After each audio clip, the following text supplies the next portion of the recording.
les retards dans l'exécution des travaux d'un marché donné peut provenir de la gestion interne de l'entreprise ou du chef de projet, mais dans certains cas, en tout cas partiellement, ça peut provenir de facteurs qui sont externes complètement à l'entreprise, c'est-à-dire par exemple un retard de validation, quelque chose comme ça, c'est-à-dire des choses qui ne dépendent pas forcément de l'entreprise. Normalement, dans les marchés, ce genre de choses est défini dans le descriptif. Par exemple, pour valider un échantillon, pour valider un plan, si l'étude est à la charge de l'entreprise, le cahier de charge, normalement, est défini de combien de temps dispose soit l'architecte, soit le bureau d'études ou encore le maître d'ouvrage en cas de validation, par exemple, d'échantillons, de combien de temps il dispose pour faire cette validation, qui tourne généralement autour d'une semaine. Mais si cet intervenant, par exemple, il met plus de temps pour la validation, ce retard, normalement, ne doit pas être imputé à l'entreprise. Si l'architecte, par exemple, ou le maître d'ouvrage met un mois pour valider quelque chose, et cette validation, et s'il s'avère que cette validation a une incidence sur le délai, bah, dans ce cas-là, ce délai ne doit pas être imputé à l'entreprise.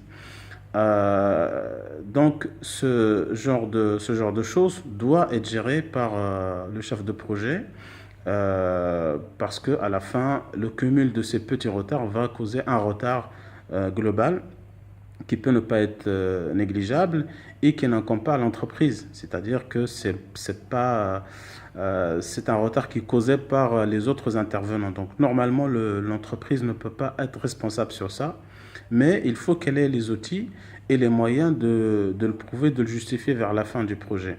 Ma proposition, moi, c'est de créer un répertoire.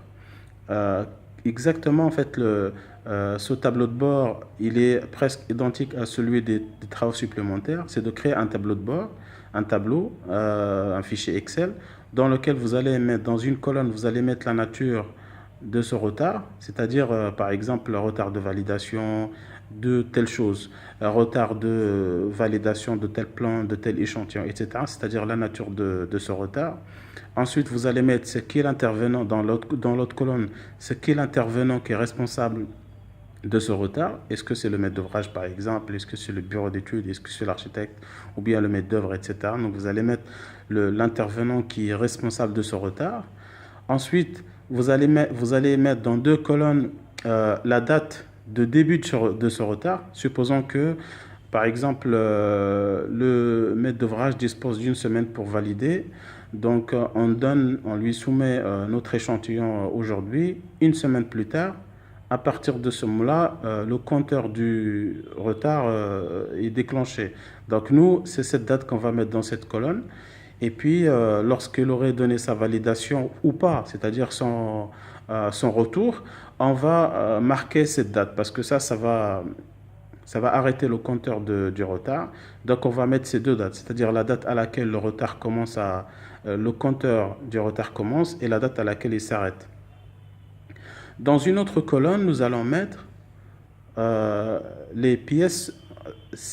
En fait, le travail se fait exactement comme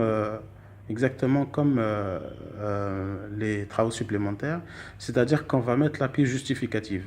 Est-ce que, par exemple, ce retard, il est dû, par exemple, à un retard de validation. Ce retard de validation, le client est censé avoir soumis soit l'échantillon, soit le plan à l'architecte ou au maître d'ouvrage via un mail, via un PV, via par exemple une lettre, etc. Donc c'est cette lettre qu'elle va mettre ici.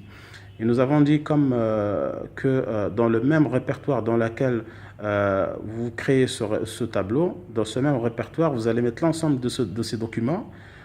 Donc vous allez par exemple, si la pièce justificative est un mail, donc vous allez le nommer par exemple M1, si on a plusieurs M1, M2, M3, etc. Si c'est des PV, donc PV1, PV2, etc. Vous faites exactement de la même manière avec laquelle on avait géré les travaux supplémentaires dans l'autre vidéo. Donc vous allez marquer dans cette colonne le nom de cette pièce justificative que vous allez mettre dans le même répertoire que ce tableau des retards. Et ensuite, évidemment, vous allez mettre une colonne dans laquelle vous allez mettre des observations. Donc, c'est une colonne qui va vous donner plus de précision parce qu'à la fin du projet, quand on se retrouve avec euh, en fait, de causes ou de choses en tout cas qui ont causé ce retard, on a du mal. Donc, il faudrait mettre plus de précisions, par exemple, qui vont nous aider à nous rappeler déjà de la chose et puis euh, tous les détails qui peuvent nous aider en tout cas à avoir plus de détails et plus de précision. Donc vous allez créer ce tableau. Vous pouvez, vous pouvez ajouter d'autres colonnes, par exemple, qui calculent la durée de retard ou bien l'incidence sur le délai global, etc. Mais le minimum déjà, c'est ça, parce que c'est ça qui va vous permettre d'avoir au moins une traçabilité qui va vous aider par la suite à justifier une partie de vos retards au cas où il y a un retard.